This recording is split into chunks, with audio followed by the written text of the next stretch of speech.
We'll get going with today's webinar. Hello, I'm Dr. Dimitrios Kostopoulos. I am the co-founder of Hands-On Seminars. I'm going to just share here real quick the Hands-On Seminars webpage, website, and in the Hands-On Seminars website, you can find all of the various courses and programs that Hands-On Seminars is offering. And I am very, very happy to have with me today Dr. Antonio Stecco, who is the co-founder of the Stecco manual fascial manipulation concept. Dr. Stecco is with us today all the way actually from Holland. He is not in Italy, he is in Holland right now. Dr. Stecco is an authority and a world-class authority on soft tissue, especially as it pertains to the fascial system. He is a physician, specializing in physical medicine and rehabilitation. He graduated from the University of Padua in Italy, and he has a particular interest in the areas of anatomy of the fascia corporis, and he has performed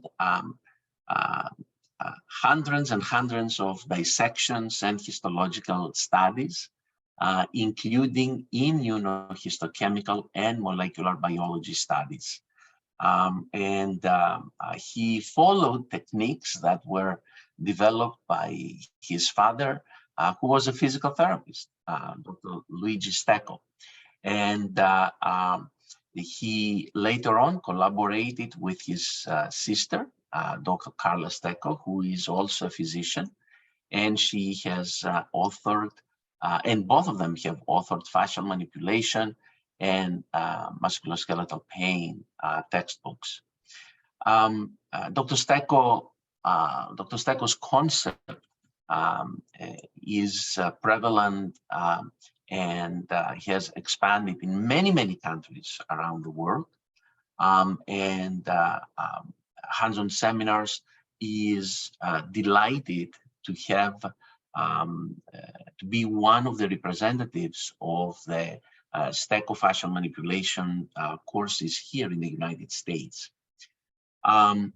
Before I introduce Dr. Stecco, I would like to get a little bit of an idea of who we have with us today. So I am going to just ask you to answer a couple of questions that I have put on your screen right now. I hope you can see the questions, if you don't mind answering them. Somebody can let me know if you can see right now a poll question. Let's see. Yes, okay. So the first question I'm asking you is, what is your profession? If you are an MD, PT, DO, chiro, massage therapist, or other healthcare professional.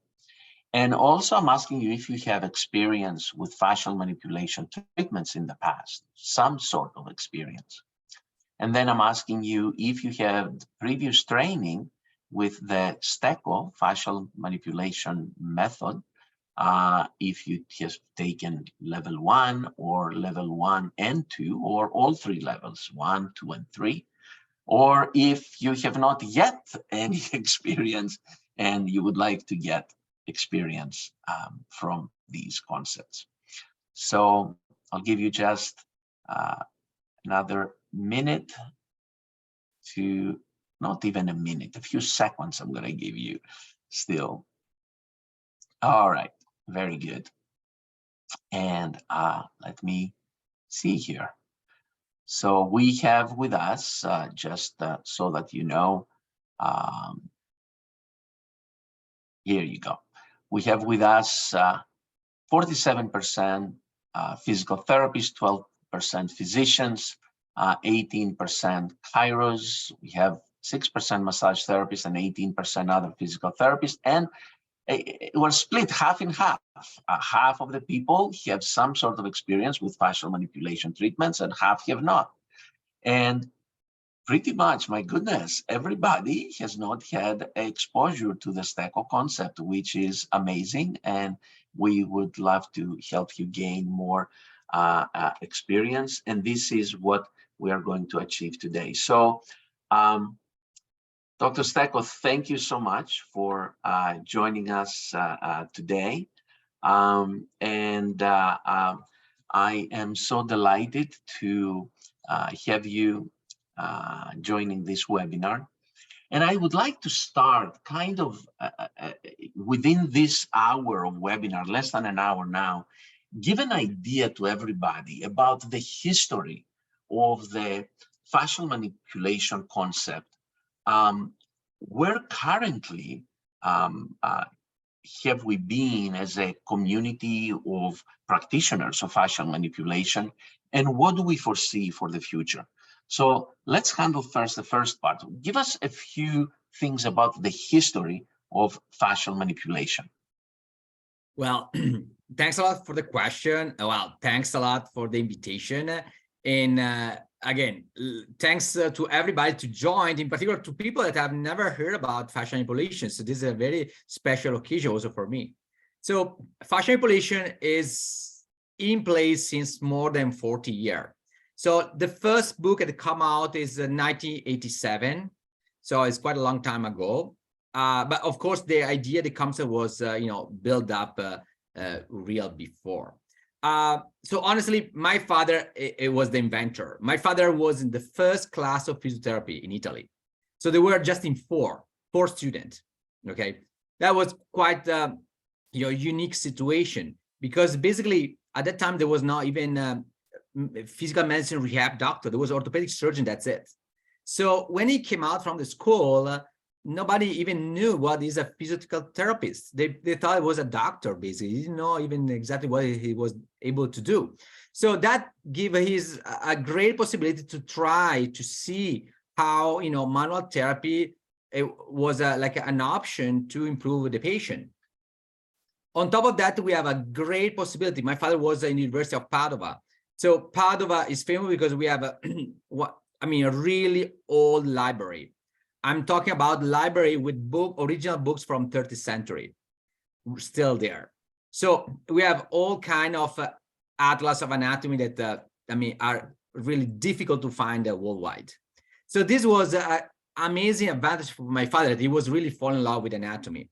So he was able to found, and there is a lot of citation about fascia in books of the 17th century, 18th century, that really explain the role of fascia for herniation, the role of fascia for kind of surgery. So we have like Scarpa. Scarpa is an anatomist in Padua, discovered the Scarpa fascia, the triangle of Scarpa. So we have a lot of books that explain that. We have also Sterzi that nobody ever heard before. But at the end of the 18th century, he wrote the books about the superficial fascia. And we have the original one here in Padua. So this was a great advantage for him because he was able to go in depth and understand the role of this tissue, something that was not even possible with regular textbook. Of course, on top of that, he have the really passion to do dissection. So he was able to dissect all kind of animal at that time at the beginning.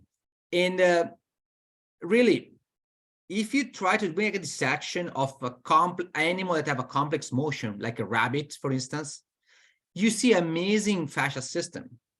I have to tell you, like a chicken is not giving you so much satisfaction because chicken is very poor in biomechanics. So the fascia system is really poor developed. But rabbits or other kind of mammalian have a very excellent fascia system. And when it's fresh, the subject, you really see the glide between different layers. You see really the loose connective tissue, how the loose connective tissue allows the gliding. Is something really amazing that it completely lost when you do dissection in embalmed subjects or even in fresh frozen. because you have a degeneration of the loose connective tissue. So when you make a dissection in an embalm in a formaldehyde, you see only what you see like an MRI is like a picture, is like a fixed element. You don't see the gliding, you don't see the ability of different structure to move. You know, it's just almost a picture. Okay, you don't move the body. So this is how we grow up, because we grow up with the MRI, CT scan, picture that is static. The human body move, they have to move, but not just the musculoskeletal. Over is also the visceral part have to move. So each part of the body have to move. Each organ have a proper function, and to develop his function, you need mobility and motility. This is why we have so many fascial layers in the pelvic floor, in all the visceral part, because each organ have his own mobility. And I'm talking about even the kidney. Each organ have their own function, their own mobility. Musculoskeletal is obvious, but of course, this is possible through the very sophisticated, not complex, very sophisticated anatomy of fascia. So this is why my father was able to understand the critical role of the fascia system. Of course, when my sister come in and start to make a histological study, anatomical study, we prove for the first time that the fascia is really well innervated, way more than tendon, way more than ligament. So it can be really a pain generator. And then we prove that the fascia is not an irregular mesh, but most of the time it's a multiple layer. So for people, you know, this, you know, it seems the same of this one when you do a dissection. But of course, this allows sliding. This does allow sliding between layer. So have developed that the fascia is a multiple layer structure, have proved the fascia can be the bridge that make a connection different body segment, allow coordination, allow synergic movement between different body segments. So it's a completely different biomechanics. It's way more complex, I have to say, but give you endless number of motion. And you know, even robots, I mean, the CPU in the robots is almost similar to a brain of human, but the mechanics of a robot is far away from a ballerina, far away from any athletes. So this is because we don't know yet the full biomechanics. We don't know yet what is the role of muscle spindle or the Golgi tendon organ. There is a extremely important peripheral coordination of the motion we call myofascial unit, that also NIH now is using as a terminology. This peripheral coordination is made by fascia system, muscle spindle, Golgi corpuscle, and of course, spinal cord. But all this infrastructure we call myofascial unit, that is like really the element that is at the base of all the fascial manipulation method, is really the key element to understand our biomechanics. Without that, we are really not able to fully understand the method. Antonio, thank you. And I kind of assume that one of the reasons that the fascial system was kind of ignored by the medical community is because its importance could not recognized, let's say, in the anatomy lab, where the physicians and the chiros and the physical therapists and other healthcare professionals have been trained on, especially with embalmed cadavers, where the fascial tissue is not fully preserved in regards to its function. So I assume that would be one of the reasons that it was not fully recognized by the wider spectrum of the medical community in the early years. I mean, yes and no. I mean, there is like a two bias. The first bias is that at the beginning, I mean, in Padua, we have Vesalius that wrote the first Atlas of Anatomy. So at that time, it was more important to try to simplify the anatomy, try to show, for instance, the muscle. And so the fascia has to take it off, okay?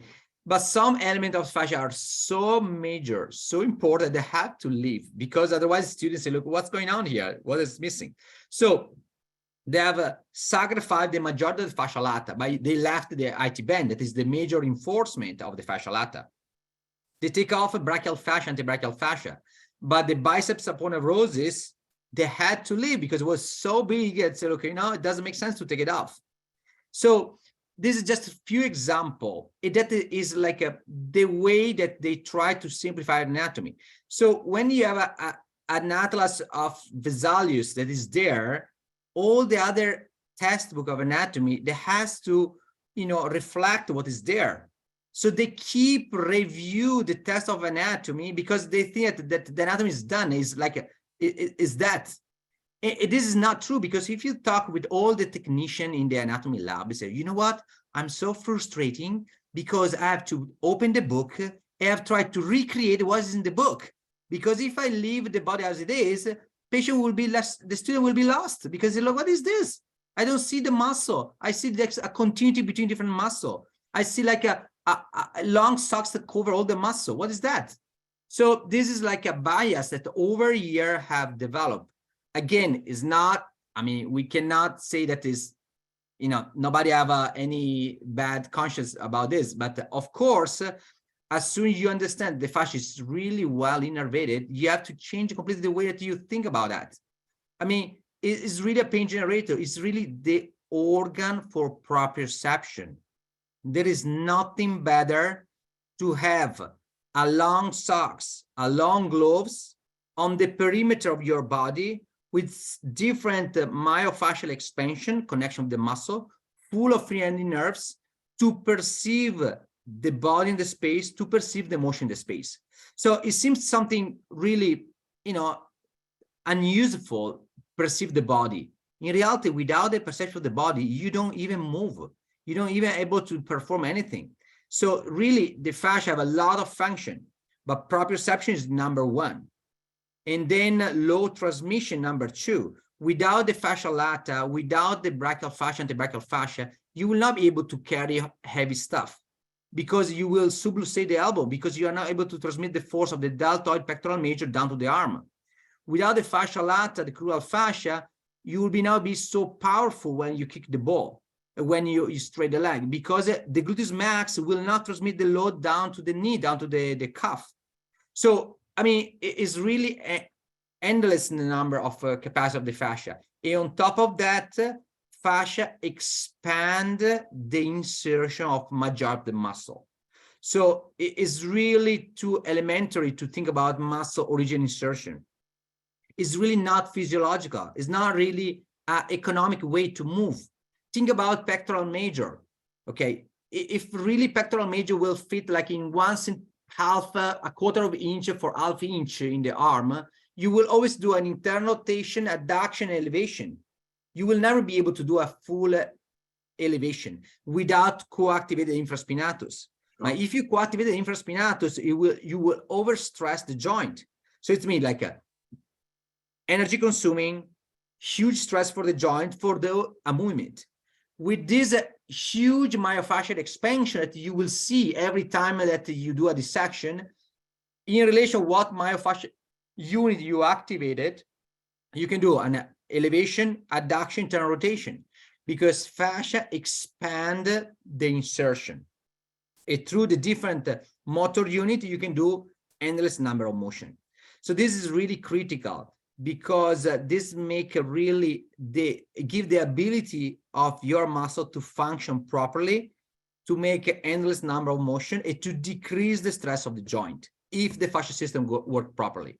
As soon as the fascial system will be disrupted, your joint will have an exceed amount of load, or load in direction that are not supposed to perceive. Thank you. Discussing though about the muscle itself, injury to the muscle fiber, injury at the myofilament level, it is going to create an entire cascade with potential referred pain, genesis of myofascial trigger points, and so on and so forth. So how, in your viewpoint, how these events or phenomena of fascia dysfunction versus muscle pathology at fiber or myofilament level relate to each other, connect to each other. And I'm not going to go to the big wars between the fascia guys and the myo guys, but so yeah, what's your viewpoint on that?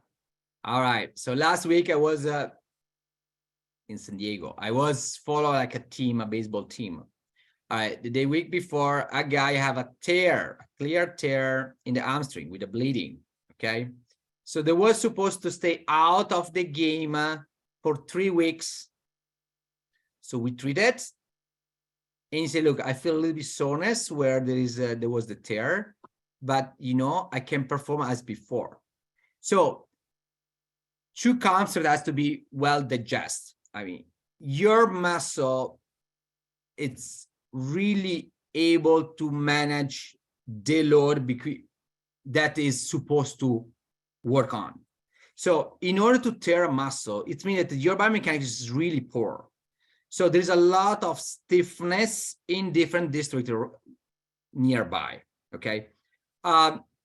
So you don't tear if your biomechanics is, I don't say excellent, but is enough. So this is a concept that is growing a lot in sport field, okay?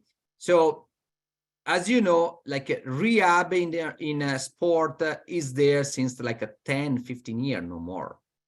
But in the last 5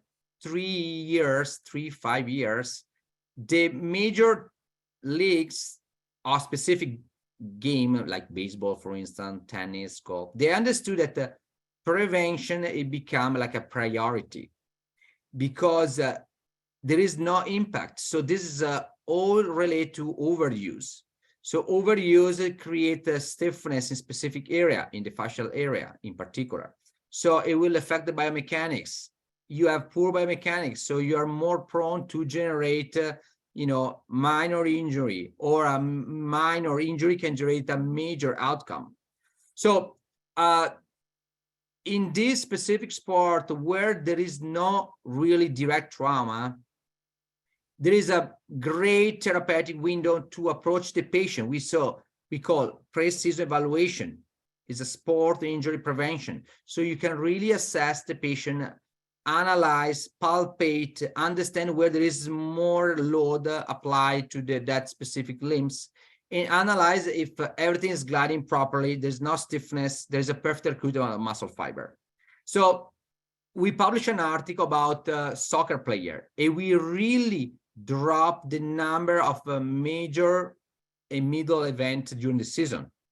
So these guys that get fascial manipulation treatment, like 5 sections at the beginning of the season, they have just a few ankle sprain and nobody stopped more than a couple of days. The other group, they really, some of them, they stopped the season because the ankle sprain was very bad. So, I mean, we can be lucky in that study for sure, but there is a principle. Like in the ankle, we have the retinacula. Retinacula, Vesalius in the 14th century say retinacula is a pulley. And, he was right, but it's not just a pulley. It's the most innervate part of the fascia system. The innervation is 1/3, even double of other area. So it is a key element for proprioception. And why is there? Why we have 3 retinacula? Because we have the superior extensor, inferior extensor. We also have the retinacula of the midfoot, because the ankle is a very sophisticated joint, like the wrist. The wrist, we have so many bone right there that have to work in synergy. So retinacula become the key element for proprioception. So if you have a rigid retinacula, you lose proprioception. So you start to have a functional ankle instability that will lead to easy, ankle sprain, injury, and so on. So this is why it's so important to assess athletes, in particular athletes that need a good coordination, and they generate a kind of repetitive overuse. It is a big topic that we are working, and we already have a pretty good satisfaction with different teams. Great. Thank you. And I'm going to ask you in a moment to discuss the fundamental concepts on your method of fascial manipulation.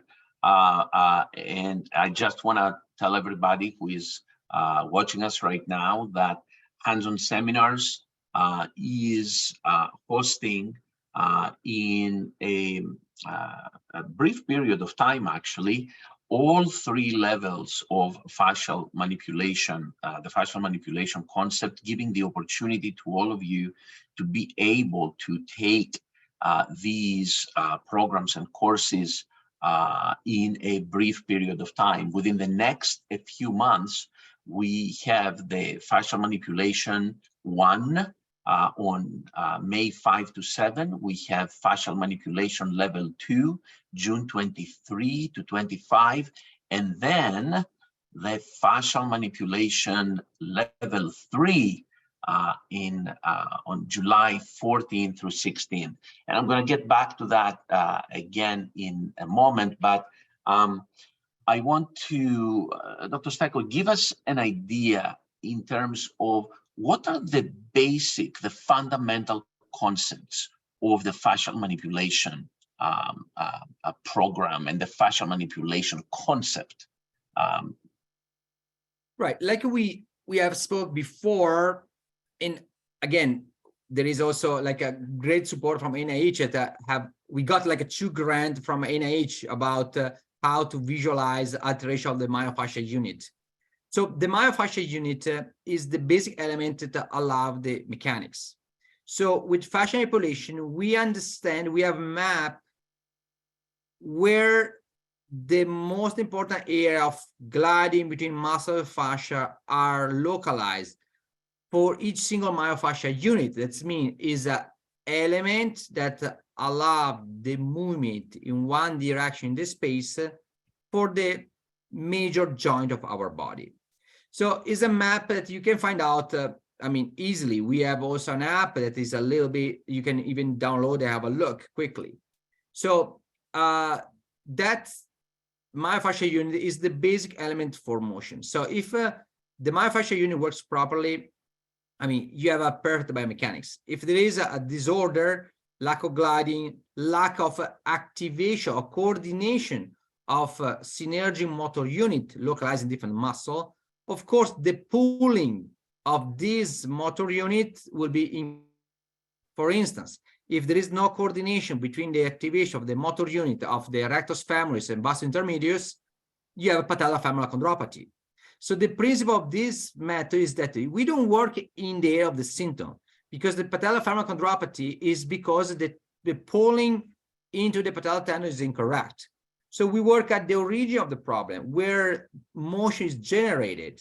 So we try to see if there's a perfect gliding in the intermuscular septa between the rectus femoris and vas intermedius, midway between the patella and the anterior superior spine, because that area we find out is the major area where a lack of gliding will generate an incoordination between the two muscle, the motor unit in these two muscle. So fascial manipulation is a method, it's not a technique, because fascial manipulation is telling you which area has to be assessed in order to understand what is wrong in this specific patient for that specific symptom. So there is no protocol. We teach you the guideline, how to find out the spot that has to be treated. How we treat? Well, the treatment is very simple. It's a deep friction over this spot. At the beginning, it will be very rough, very rigid, and even sore, like a needle type pain. In a couple of minutes, the soreness will drop and the gliding will be restored. This can be done manually because the hand give you a constant feedback. So you know when the rough is there, you know when the rough is gone. But, you know, people use like a shock wave over there. People use like a needling over there. So there's different way to resolve the what we call densification. So it's an increase of the viscosity of the loose connective tissue between fascia layer, between fascia and muscle. So there is different way to approach, because at the end of the day, that's what has to be done. So far, manually is the best, but we are open to other, way to approach this alteration. But we teach you which combination of the point will be necessary for that specific patient. So we have a specific chart. We have a specific guideline that will be taught in touch. And of course, the course have the aim to let you go the day after in your office with a clear method that you can apply right away with your patient and have a successful result in 1-2 treatments, no more, because all our publication with a randomized controlled trial of 3, 6, 9 months have done like between 3 and 5 sessions. In a 9 months, that was still pain-free. So every method made better. That is not that. But how many methods have proved with the randomized controlled trial that the result is still there even after 9 months or even more? That is the major difference. This is why we are now in the program of University of South California, in the DPT program. We are there, and we are now asking to add this information also for the DPT program in Johns Hopkins, because with this scientific material, we are able to have a scientific approach to the patient. And when someone attends the fascial manipulation courses, what do they learn in the level 1, level 2, and versus level 3? So since COVID, we are now doing hybrid. So you will have all the theoretical lecture online. So you have plenty of time to go online as soon as you are registered, watch all our material, get all the information about anatomy, physiology, biomechanics, location of the point, location, like a positioning of the patient to treat the point. So all of that will be done online. So you have like a different month to get all this information. In the way that when you will get on site, it will be full hands-on. So it's really all practical, because when you will go in the 3-day on site, we will have all positions. So we will do simultaneously, we will see how to get to the point, what is the best position for you, for the patient, to make it faster and easier the treatment. We will do like case. So you will treat each other, we will discuss the chart. So we will check if the flow chart that you have developed really follow our guideline. So to get like the more successful result as soon as possible. So that will be really hands-on, and that will really allow you to go right on Monday to treat with this method your patient. I tell you, it is a method that really can be applied to endless number of patients, because I'm talking about athletes, but you can treat easily normal musculoskeletal patient. And why not? You can treat even neurological patient with this approach, because at the end of the day, the fascia alteration is present in everybody. It can be the origin of the problem, or it can be the compensation. But sometimes the compensation generates more symptoms than the basic problem. So that is why fascial manipulation can really a method that can really be applied to an endless number of subjects with great results. And for those who have the question in terms of what states hands-on seminars fascial manipulation program is approved for continuing education units, these are all the states that we have approval already for the fascial manipulation courses. So you can obtain official CEUs from all these states. All right. So now when you have these charts, right, on these charts with the different points, what do these points represent? Yeah, this is a big question, because as I said, even Chinese, when we teach in China, they ask me, look, can you explain this point? So again, the point is where the intrafusal fiber of motor units that are synergic converge in the intermuscular septa deep fascia. Okay, so this is like the theoretical localization of the point. When it's time to do dissection, of course, we didn't improve a lot of them, but you will see easily myofascial expansion. So here where the muscle, instead to get to the tendon, merge in the inner surface of the deep fascia. So that area are critical area for biomechanics, because that area there's more load transmission, a more important load transmission, because the muscle pull in the fascia transmit far away, okay, rather than other area where the muscle simply glide below the fascia, or area where there is a major gliding. For instance, between great trochanter a lateral condylus of the femoral, there is just 1 point, 1-2 point. So that area is not a problem. Sometimes you have a scar right there. It doesn't matter so much. There is other area where you have a bunch of points. Surgery over this point will generate the problem before or after. So for instance, a xiphopubic scar in the midline doesn't affect so much biomechanics. But if you do, a gallbladder removal, if you do, an inguinal hernia, that area are over our CC, that area will generate a mechanical problem in the midterm. So our map is a really amazing way to approach the patient, because not like trigger point that can variate a little bit. They are standardized. So even when we publish the article about the interoperability test in students that have just done physiotherapies and then use our method, the interoperability test, the ICC, was very high, way more than all manual therapy, because the great advantage of the FM is that the points are there. They don't move. They are always there.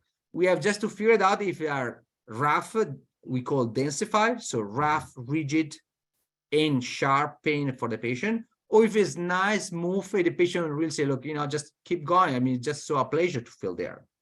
So this is like one of the best advantage of the method. And this is why journal, they love our clinical article, because we can really describe what we have done. It's not up to the therapist that is what I feel. It's really, I treat this area as publishing these books. I assess if there's a roughness, I treat for mean value of 2-3 minutes. So it's really reproducible. So what I do, everybody can do as the same way in any place in the world. So it's really a clear method that based on scientific evaluation. We published an article about T1 row. So we were able for the first time to prove with the MRI that we change the physiology of the tissue. There is a particular MRI we use in NYU that is able to evaluate the quality of the extracellular matrix. And we prove it before and after fascial manipulation is changed. This was the first time ever that someone with MRI prove a change after manual therapy. So again, this is possible because we know where we work. It's a small area. That is where you can point the MRI in where you can point even other instrument that assess the stiffness of the tissue. I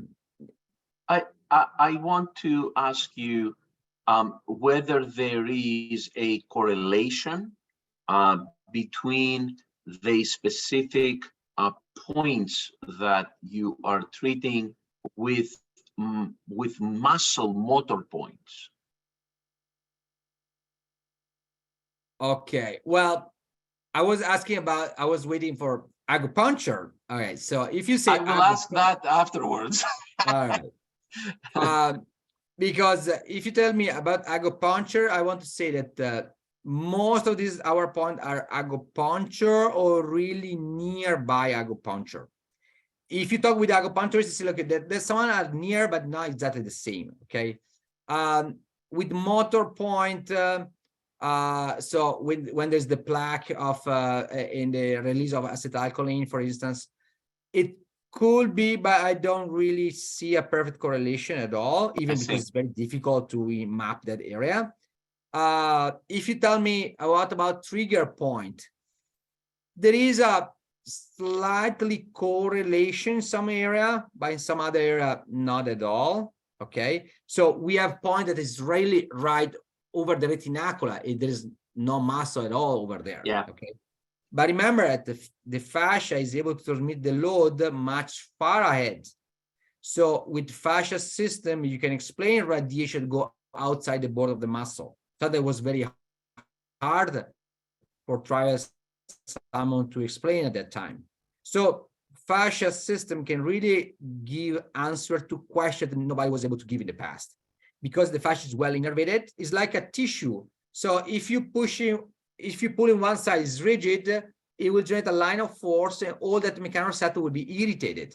So you can way easier explain like sciatic type pain with the fascia, even because if we take a look in literature, the disposition of the innervation of the skin in the leg and in the upper limbs doesn't follow line like you are used to be. Now even major atlas, they are changing.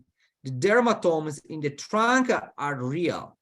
In the limbs, as you can see in the last publication, they are changing because the really innervation of the skin is area, is region, is not line. So what really can explain this line of pain down to the leg is what we call the fascia tone. So the irritation of free nerve endings in particular line of force. This is now, I won't say prove it, but is the only way to explain the sciatic pain, because dermatome in the leg doesn't work anymore. It was already proved time over time. So look, fascia can really be the way to explain phenomena that you see daily in your practice. But, old style, medicine, I want to say, or classical medicine was not really able to. So step forward. Is there any, for what you are describing as a fasciatum or a pain produced in a specific pattern associated with fascia, is there any connection with the central nervous system? Is there any connection with the cortex itself? Yeah, well, of course there is. I mean, I don't want to take off any rule of the central nervous system, for sure. I just want to say that in the periphery, there is a lot of possible, sensitization problem. I'm talking about the ankle sprain. Ankle sprain, if you break the peroneal thoracic anterior, after that, you can really tear the retinacula. Both one then heal up, they become thicker and stiffer. But if you have a thicker and stiffer peroneal thoracic anterior, nobody cares. If you have a thicker and stiffer retinacula, that will generate a bombardment from there. You will lose proprioception. And you start to have a bombardment. Is the patient tell you, look, it hold the ankle, say, look, my ankle is not like the other. I feel that it's different. This is really the peripheral bombardment. Of course, it's an afference that is interpreted by the motor, by the brain. We have to see which area, because we believe there is like an homunculus for proprioception, an homunculus for sensation, and a homunculus for proprioception. So there is always a process. Of course, a constant bombardment, it can perpetuate, it can exacerbate any loop, any circle at the central level. So you can have a spinal sensitization, you can have a central sensitization, but there is a really possibility of a peripheral sensitization that we believe it can be the first trigger of all the upstate, process. Thank you. Now, in terms of actual fascial dysfunction, pathology of the fascia, besides mechanical factors, are there any other factors that do not involve mechanics? What do I mean by that? Does nutrition play a role? Does amount of hydration of the body or dehydration of the body play a role? So let's go in order of severity. Of course, I mean, any infection, by definition, the connective tissue will become thicker and stiffer to try to isolate the infection. So if you have a fasciitis, if you have any kind of infection, if you have peritonitis, the peritoneum will become rigid. If you have any infection in one particular area, the fascia will become rigid. So that for sure is the first origin. Radiotherapy Radiotherapy make the fascia, the connective tissue more stiff, for sure. Hormonal therapy, we find out that the fascia have a receptor for estrogen and progesterone. So after breast cancer, females are in pain for 5 years, because when they take the medication, anti-cancer for hormonal for 5 years, the fascia becomes super stiff and they are in pain for that reason, okay?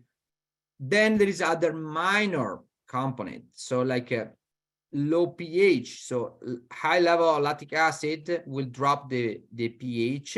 It will increase the viscosity of the hyaluronan, so the viscosity of loose connective tissue. In fact, when you do a marathon, at the end, you feel stiff and even sore the area. But then when you restore the pH, that go away most of the time, if you restore properly. Then there is other really minor situation. So the loose connective tissue is like ketchup, have a thixotropic effect. So if you shake it, you get loose. If you leave it, you get sticky. So the first step in the morning, it hurts, my knee hurts, my heel hurts. And then, after a few steps, it get better. That is not arthritis. That is just myofascial pain due to the increase of viscosity for a long period in one position. Thixotropic effect of loose connective tissue. Okay. Temperature, tomorrow is going to rain, my neck hurts. That is myofascial pain syndrome, because a quick drop of the temperature will increase the viscosity. This is why people say, you know what? Doctor told me to put ice in my shoulder, but I have a hot shower, I feel much better. What is that? Is myofascial pain syndrome, because if it's a real inflammation, cold should work well. Heat should make worse, not better. So if heat make better, that is myofascial pain, because the viscosity of the loose connective tissue drop, and so the gliding improve of the fascia, less irritation of the free nerve endings. So you can understand how there is a misunderstanding worldwide, because there is all these patients that they are inflamed. So they take anti-inflammatory, but the anti-inflammatory, they work for endless number of problems. And so it works also for myofascial pain. So there is worldwide people that they believe they are inflamed when they're just myofascial pain. Only because the doctor says it's inflamed, they take anti-inflammatory, they get better. So they really think that they are proven that they were inflamed. It's not inflamed at all. Yeah. Okay. If you do an MRI ultrasound, you will never see an inflammation there. It's just the myofascial pain that unfortunately, or lucky for us, respond pretty well to non-steroidal anti-inflammatory. So you can understand how, bad is the knowledge about this problem that is worldwide, because there's no state that's doing better than the other, okay? It's still information that are not well spread worldwide, and there is still a lot of lack of information. I just want to say, for instance, like a total knee replacement, 20-30% worldwide of total knee replacement, they don't get better. They take off cartilage, bone, ligament, menisc, capsule, and the patients like before. So where is the problem? Of course, okay, it can be central sensitization, but the retinacula over the patella are still there, and the fascia lata fascia is still there. So that could be a major problem of pain, okay? And we are trying to now have an intramural funding to develop a new study about this, because we really think that 30% of total knee replacement, they don't get better, are all related to fascial problem, at the least, because we want to check also all the other. Great, thank you. And as I am opening the forum for any questions, which either you can raise your hand to ask a question and I will unmute you, or you can type your question for Dr. Stecco in the Q&A section of our Zoom. There is a question. So before I ask my question, I'm going to ask the question that just came through. It says, curious if any work has been done by yourself directly in regard to pelvic floor or lower back trauma after birth. All right, so if we talk about mom, we have done a study about C-section. So we show up at the C-section. It's not a problem of the scar in the skin, of course. The problem is the scar in the abdominal wall, like in the right abdominal sheath. So even if the female doesn't complain any symptom at all, the activity of the rectus femoris drop dramatically after C-section, because as you know, after C-section, they just make like a one needles, with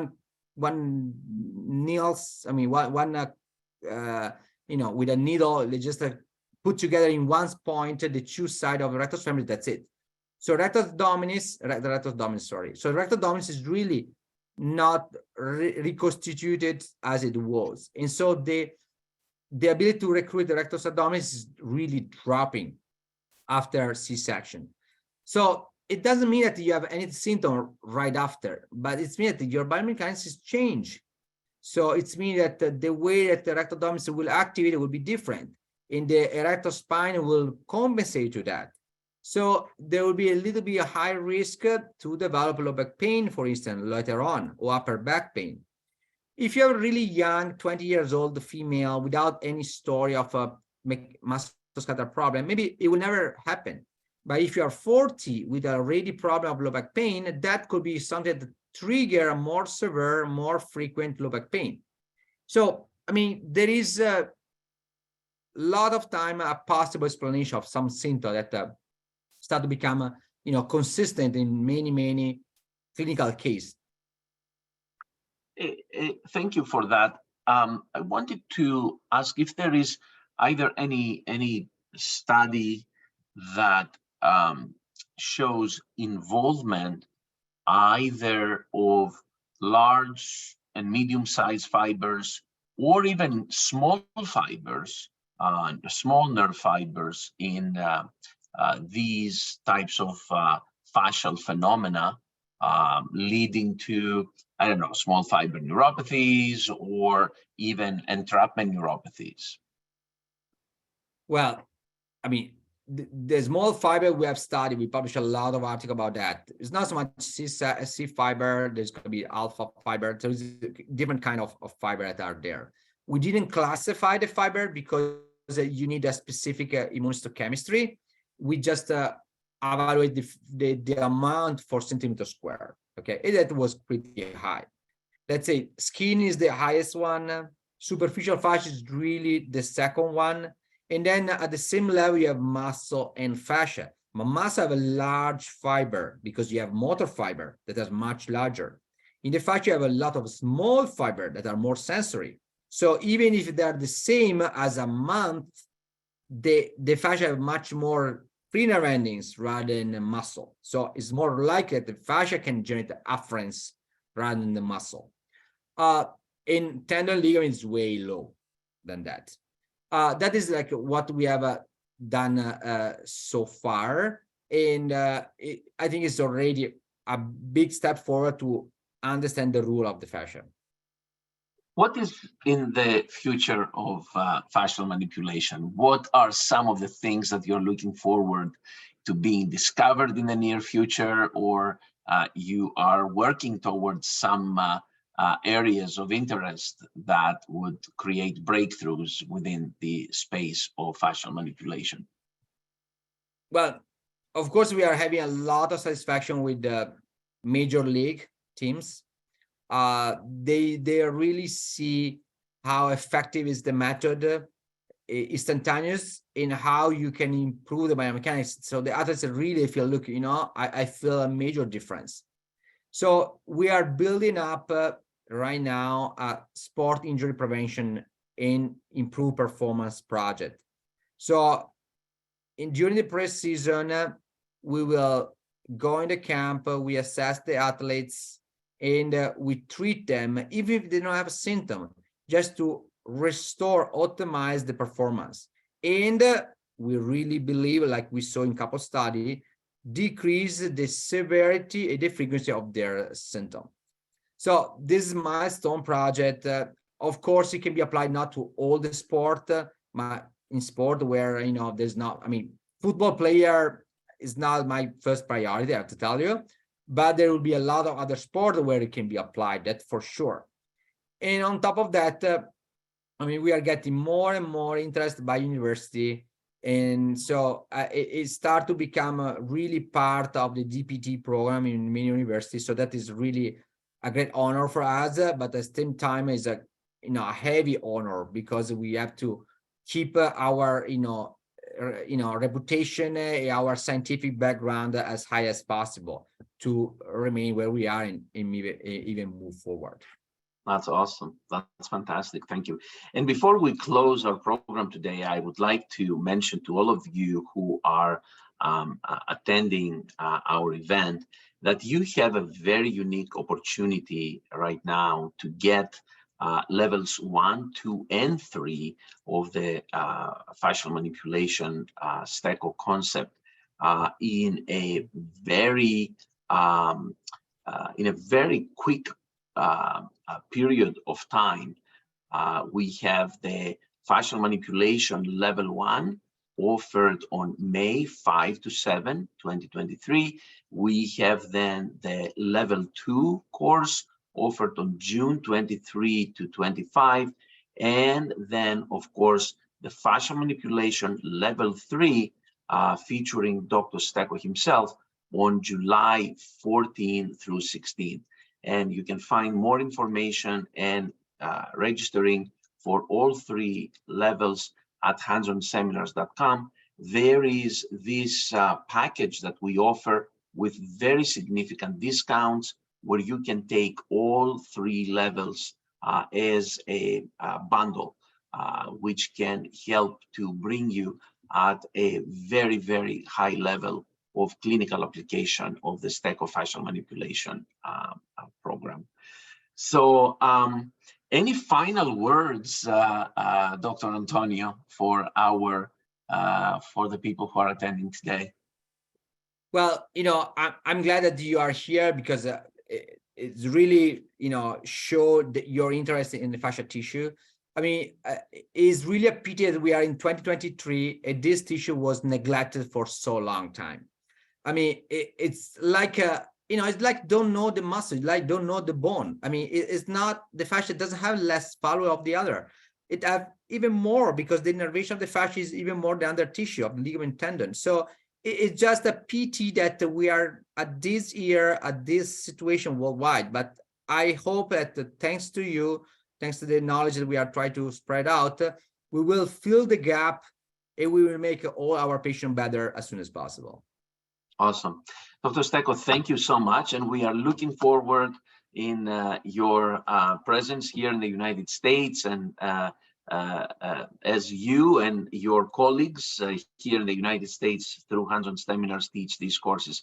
Thank you so much, and we'll see you very soon. Thank you for the invitation. Looking forward to see you. No problem. Thank you. And goodbye, everyone. And look out for other opportunities and other webinars from Hands-On Seminars. Until then, take care, everyone.